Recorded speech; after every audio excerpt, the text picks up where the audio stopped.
Hello everyone, welcome to the Ozark Outpost in Dixon, Missouri. This is going to be Japan and the Commonwealth, July 38. As you may have suspected, this was a rather big turn for Japan, but we'll get to that in due course. The Japanese rolled stage 1 of improved factories on the tech chart. They missed their spy ring roll. They eliminated the American spy from Tokyo. So now you see there's just a French spy and a Soviet double left there. For their build, we'll just turn this way since we're talking Japan. For their build, they finished a fleet carrier, built a transport, and 1 Marine. And then the fleet continued its journey south. We can get a good angle on things here. I think that works fairly well.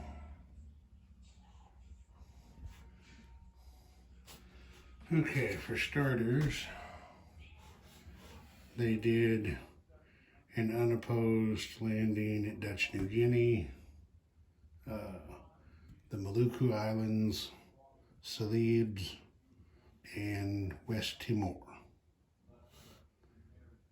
Those were troops were transported by destroyers. Then they came in here and hit Borneo. There was a coastal sub and a transport there. A tactical bomber went in with a light cruiser, I believe it was, escorting the light carrier, and actually sank the coastal sub. It missed with its return shot, so the screening force took out the Dutch sea forces there and cleared the way for the amphib group. Their shore bombardment shots missed. The 4 infantry landed with a commander in support, got a kill on the first round and took no losses. Down here at Java, there was a Dutch destroyer and a submarine.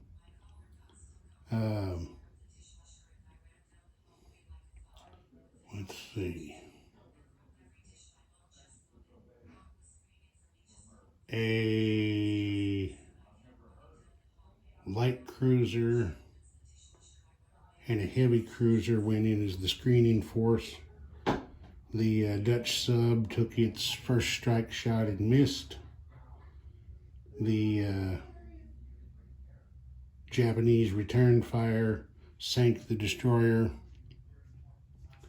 and missed the submarine, which in turn submerged and decided to try to fight on. So then the shore bombardment group went in and missed. The amphibs came in with 2 Marines and 2 infantry. You can see here 1 of each was lost, but they did capture Java. And over here at Sumatra, there wasn't any Dutch Navy in the way. There was just a single militia defending. 2 Marines went in supported by a tactical bomber, did the job without taking any losses.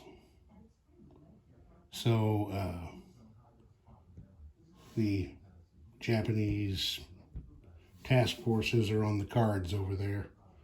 The Japanese picked up 7 oil wells and a little bit of reserve oil, not a bunch, but every little bit helps. They also, just as importantly, picked up 9 IPP. So that boosted their income up to 25. That's now also, for the time being, once they collect it next turn, is going to be boosting their total oil production up to 10. That still includes the 3 they get from the U.S. So that'll give them, what, half of that's 5. So that's, as the way things stand right now, including the trade oil, the Japanese oil production, because of this offensive, is on par with Germany.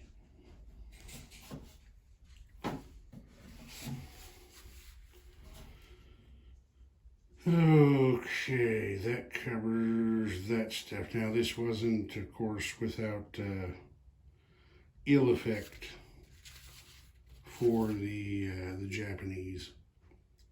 The Brit income went up 2, 1 for the attack on the Dutch Indies, and 1 for putting a capital ship on the map. FEC's income went up 3, Anzac's income went up 3, France went up 1, and the United States went up 12. They got 1 for the capital ship coming into play, and then they got a 2d6 roll for Japan attacking a neutral. So he's cocked, and I just noticed.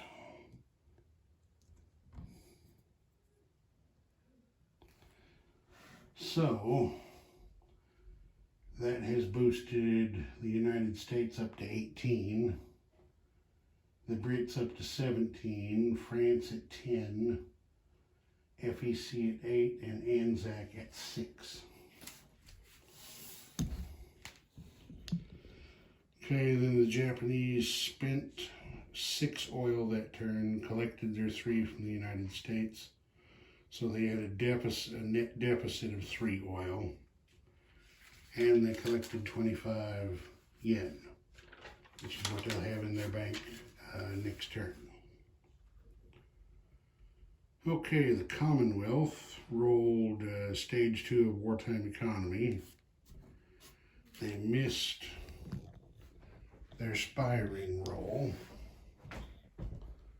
Did a little better on counter espionage. They get around here like this. There we go. They doubled the German and Japanese spies there. As you see, I've got one turned over on the Japanese spy because there's so many double agents sitting out there. I've used all my markers. When I get done making this video, I'm going to have to order some more of those, along with a few other things I've come up with that I could use. Okay, for their build, the Brits finished one of their escort carriers and built a tactical bomber for 4 and 11 respectively, making 15. FEC decided not to build anything and save their money. Anzac had $6 and Anzac had $4 and bought 2 militia.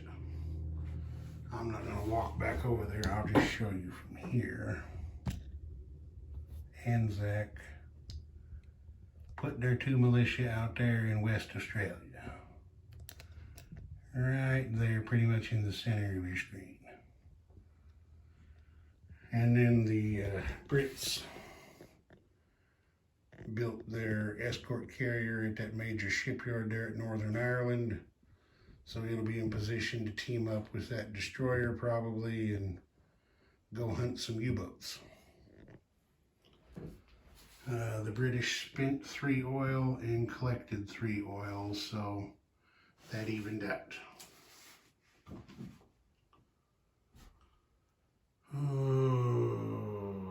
I think that'll do it for now. Well, one other thing.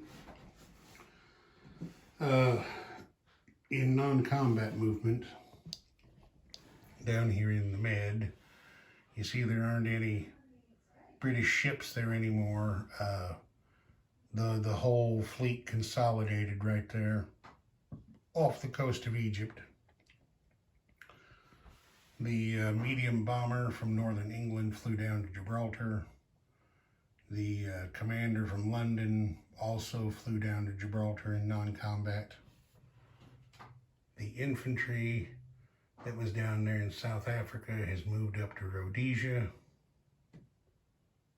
And over there in the Far East Command, one of the Gurkhas moved from Bengal to Burma. I believe that covers it. Okay, Ozark Outpost, over and out.